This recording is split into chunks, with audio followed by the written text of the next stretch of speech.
پر تمام صحافیوں کی زیادہ تر رائے کیا ہے اور جس طرح کا behaviour so called senior pseudo intellectual میں کہوں گی ان کی جانب سے کیا گیا، اس پر آپ بطور صحافی کیا کہتے ہیں؟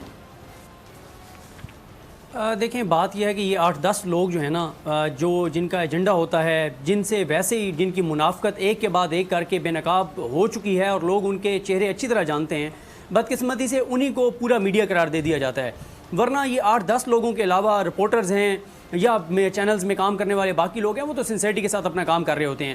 جہاں تک ان 8-10 لوگوں کی بات ہے جنہوں نے لمبی لمبی زبانیں نکال کے اور ان کے اوپر چڑھ دوڑے طارق جمیل صاحب کے اوپر، تو وہ آصف محمود صاحب ہیں، انہوں نے بڑا اچھا لکھا ہوا تھا کہ یہ جو گز بھر زبانیں ہیں نا تمہاری، جو لوگ بکواس کر رہے ہیں طارق جمیل صاحب پہ، اس گز بھر زبان کے 2 انچ نیچے تمہارے گریبان ہیں.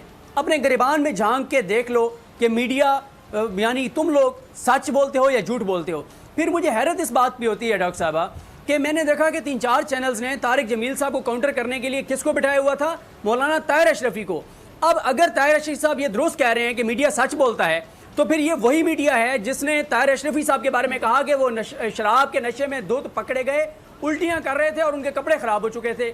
میڈیا اسی طاہر اشرفی کے بارے میں کہہ چکا ہے کہ وہ منی لانڈرنگ کرتے تھے، وہ دہشت گردوں کے ساتھی ہیں.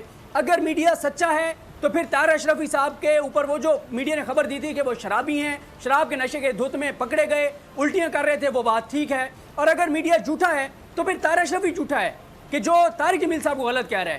مسئلہ یہ ہے کہ اب آپ اندازہ لگائیں کہ ہمارے کچھ اینکرز کو طارق جمیل صاحب کو کاؤنٹر کرنے کے لیے طاہر اشرفی کی ضرورت پڑ گئی. آپ انحطاط اور زوال دیکھیے اور بدقسمتی دیکھیے. اور یہ سب سے زیادہ تکلیف ہوئی حامد میر صاحب کو. ظاہر ہے سچ کڑوا ہوتا ہے، ان کو سب سے زیادہ تکلیف ہوئی. میں ان کی ابھی ظاہر ہے یہ پورا پروگرام بھی کم پڑ جائے گا. 25 سے 30 آپ کو فنگر ٹپس کے اوپر خبریں ان کی میں آپ کو گنوا سکتا ہوں جو جھوٹی خبریں ہیں.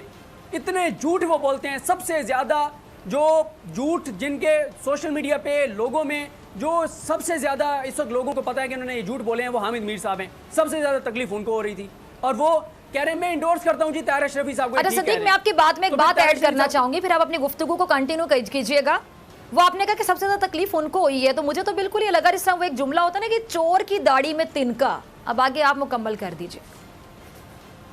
جی بالکل آپ نے درست کہا، چور کی داڑھی کی تنکا. میرا یہ خیال ہے کہ میں نے جو اپنا پوائنٹ اٹھانا چاہیے کہ خلیل الرحمان قمر صاحب ہمارے ساتھ ہیں، تو ان سے زیادہ بات کرنی چاہیے تاکہ لوگ زیادہ ان کو سننا چاہتے ہیں. بالکل ٹھیک ہے، قمر صاحب کی طرف میں آتی ہوں. ٹھیک ہے، بڑی اچھی بات کی آپ نے صدیق، بہت اچھی بات کی. دیکھیں ایسے صحافی بھی ہیں کہ جو بڑوں کو ریگارڈ دینا جانتے ہیں اور آپ عالم دین کا مذاق اڑا رہے، تمسخر کا نشانہ بنا رہے اور اس کے بعد آپ سمجھ رہے ہیں کہ بہت بڑی اچیومنٹ ہو گئی. شرم آنی چاہیے ایسے لوگوں کو. خلیل صاحب آپ کی طرف آنا چاہتی ہوں.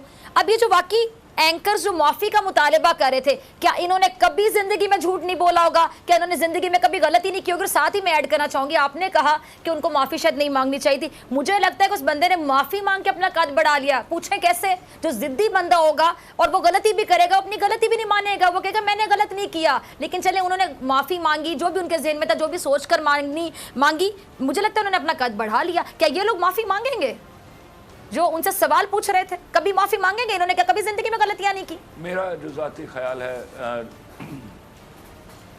ڈاکٹر فضا، میرا جو ذاتی خیال ہے وہ آدمی بڑا اس لیے ہو گیا ہے کہ اس نے شاید ملکی حالات کو سامنے رکھا، ورنہ انہوں نے جو بات کہی تھی کیا اس بات میں کی آپ کہیں نے؟ جھوٹ اور غلطی کہاں تھی؟ بالکل وہ بالکل سچ کہہ رہے تھے. جس قدر جھوٹ بولا جاتا ہے ان چینلز کے اوپر، یہ خدا کی قسم جھوٹ کی کمائی کھاتے ہیں. اور ہم صبح سے لے کر شام تک یہ جو چند نام نہاد لمبی زبان والے اینکرز کا ٹولہ ہے، ان کی جو ہم بدماشیاں دیکھتے ہیں اور جس طرح یہ تھانے داری نظام کو چلا رہے ہیں، مجھے یوں لگتا ہے خدا نخواستہ ہم ان کے ہاتھوں یرغمال ہیں اور ہماری روٹی پانی کے ذمہ دار یہ ہیں. خدا کے واسطے ان لوگوں کو بہت جلدی ان کا محاسبہ کرنا ہوگا، ان سے پوچھ تاچھ کرنی ہوگی. ان کے یکا یکی بننے والے اتنے اثاثوں کو کی چھان بین کرنا ہوگی. ہم کہیں بہت بڑی حماقت کر رہے ہیں. شاید اس کی وجہ یہ ہو کہ ہمارے سیاستدانوں میں اتنی خرابیاں ہیں کہ وہ کسی کا محاسبہ کیا کریں گے، کسی کی پوچھ تاچھ کیا کریں گے. انہوں نے خود تو لفافے دے کر پالا ان کو.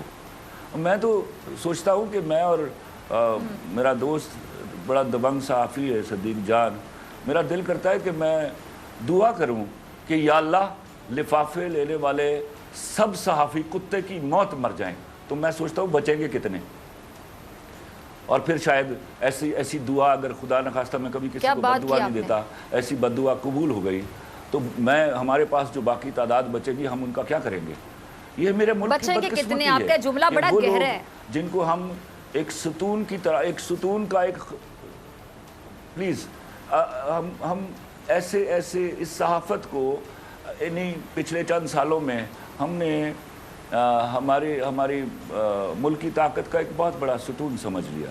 خدا کی قسم کھا کے کہتا ہوں یہی وہ حماقت ہے جو ہم نے کر دی ہے۔ اس حماقت کی بنا پر اگر ایسا کرنا تھا تو صحافیوں کو خدا کے واسطے پہلے ان کا کوئی ٹریننگ پروگرام شروع کرتے، پتہ تو چلتا کہ ان میں سچ بولنے کی طاقت اور گردہ ہے۔ ارے خدا کے واسطے ان کو تو صرف اس بات پر جج کیا جا سکتا ہے کہ یہ ایک دوسرے چینل کے پروگرام کو اچھا نہیں کہہ سکتے۔